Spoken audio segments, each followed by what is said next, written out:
ಕೇಳಿದ್ರು ನನಗೆ ಚೆಕ್ ಆಗಲಿ ಅಥವಾ ನನ್ನ ರೆಕಾರ್ಡ್ ಆಗಲಿ ಏನೂ ಕೊಡಲಿಲ್ಲ. ಅದರ ನನಗೆ ಸಿವಿಲ್ ಕೇಸಲ್ಲಿ 59.5 ಲಕ್ಷದ ಕೇಸನ್ನು ಹಾಕಿದ್ರು.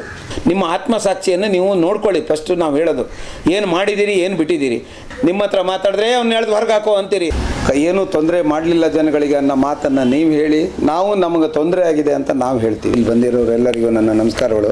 ಏನಂತ ಹೇಳಿದ್ರೆ, ಶರಾವತಿ ಪತ್ತಿನ ಸಹಕಾರದಲ್ಲಿ ನಾನು 2027-3-2008ರಲ್ಲಿ ಒಂದು 5 ಲಕ್ಷ ರೂಪಾಯಿ ಸಾಲ ತಗೊಂಡಿದ್ದೆ. ಆ ಸಾಲದ ಬಾಬ್ತು ನಾನು ಅವರಿಗೆ ಒಂದು ಇಲ್ಲಿ ರಿಸೀಟ್ ಉಂಟು. 31/3/11, 31/7/9ರಲ್ಲಿ 9ನೇ ಇಸ್ವಿ ಹಾಗೂ 31/3/10ರಲ್ಲಿ ಒಂದು 6,96,000 ರೂಪಾಯಿ ಕಟ್ಟಿದ್ದೀನಿ. ಮತ್ತೊಂದು 1,06,275 ರೂಪಾಯಿ ಕಟ್ಟಿದ್ದೀನಿ. ಮತ್ತು 5,67,465 ರೂಪಾಯಿ ಕಟ್ಟಿದ್ದೀನಿ. ನನ್ನ ಹತ್ರ ಎಲ್ಲ ರಸೀಟ್ಗಳು ಇದೆ. ಆದರೆ 2008ರಲ್ಲಿ ಮಾಡಿದಂಥ ಸಾಲಕ್ಕೆ ಎಲ್ಲ ಸಾಲಗಳನ್ನು ನಾವು ಕಟ್ಟಿದ್ರು. ನಂತರದಲ್ಲಿ ಇವರು 18/4/2015ರಲ್ಲಿ ಕೇಸ್ ಬುಕ್ ಮಾಡಿದ್ರು.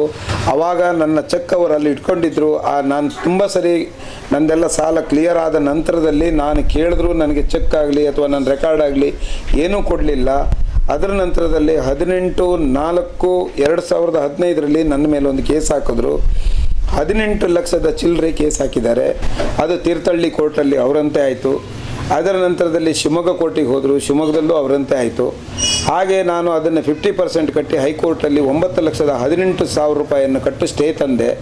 ನಾನು ಸಾಲ ಎಲ್ಲ ತೀರಿಸಿ ಆದರೂ ಸಮೇತ ಕೋರ್ಟಲ್ಲಿ ನನಗೆ ಅಲಿಸಿದ್ರು.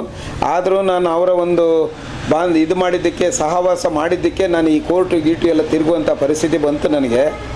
ಆದರೆ ತದನಂತರದಲ್ಲಿ ಹೈಕೋರ್ಟು ಸ್ಟೇ ತಂದ ನಂತರದಲ್ಲಿ ಮತ್ತೆ 2024-25ರಲ್ಲಿ ಮತ್ತೆ ನನಗೆ ಸಿವಿಲ್ ಕೇಸಲ್ಲಿ 59.5 ಲಕ್ಷದ ಕೇಸನ್ನು ಹಾಕಿದ್ರು ಸಿವಿಲಲ್ಲಿ.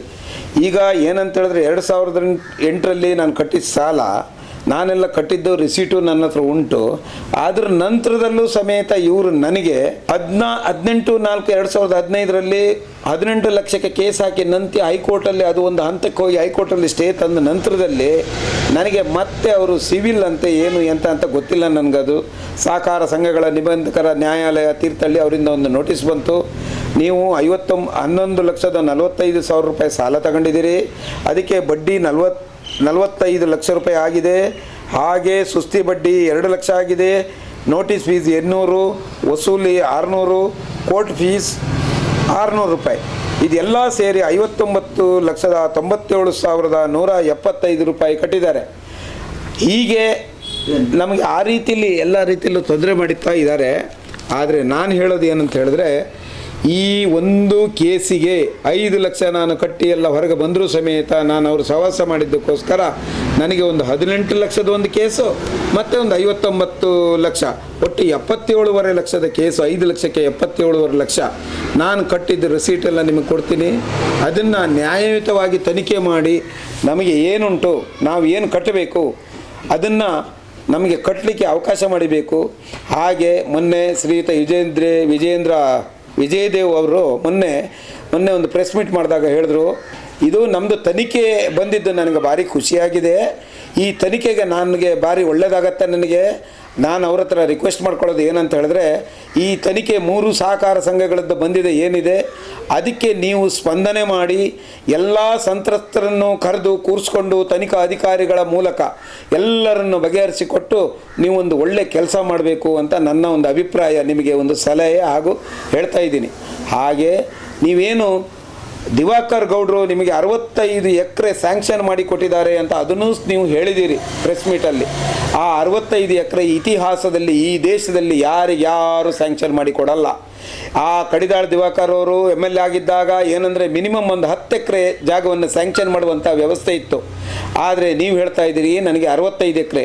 ಇನ್ನು ಮುಂದಿನ ದಿನಗಳಲ್ಲಿ ನೀವು 65 ಎಕರೆ ತಗೊಂಡಿದ್ದೀರಾ, 10 ಎಕರೆ ತಗೊಂಡಿದ್ದೀರಾ, ಯಾರ್ಯಾರ ಹತ್ರ ಏನು ತಗೊಂಡಿದ್ದೀರಿ, ನಿಮ್ದು ಎಷ್ಟು ಕೋಟಿ ಆಸ್ತಿ ಆಗಿದೆ, ಅಲ್ಲಿ ಫಾರೆಸ್ಟ್ ಅವರು ಎಷ್ಟು ನಿಮಗೆ ಇದು ಮಾಡಿದ್ದಾರೆ, ಆ DF ಅವರು ಏನು ಆರ್ಡ್ರ್ ಹಾಕಿದ್ದಾರೆ, ಅದರ ಬಗ್ಗೆ ಎಲ್ಲ ಮುಂದಿನ ದಿನಗಳಲ್ಲಿ ನಿಮಗೆ ಗೊತ್ತಾಗ್ತದೆ. ಅದು ನಾನು ನಿಮಗೆ ಹೇಳಬೇಕಾಗಿದ್ದಿಲ್ಲ.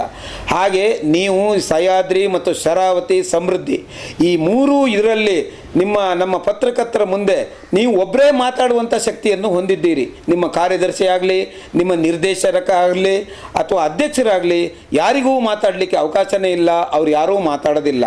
ಹಾಗೆ ನಿನ್ನೆ ನಾನು ನನ್ನ ಫೇಸ್ಬುಕ್ಕಲ್ಲಿ ನೋಡಿದೆ, 3 ಜನ ಜಾಮೀನು ಹಾಕಿದವ್ರದ್ದು ನೀವು ನಿನ್ನೆ ಹಾಕ್ಸಿದ್ದೀರಿ.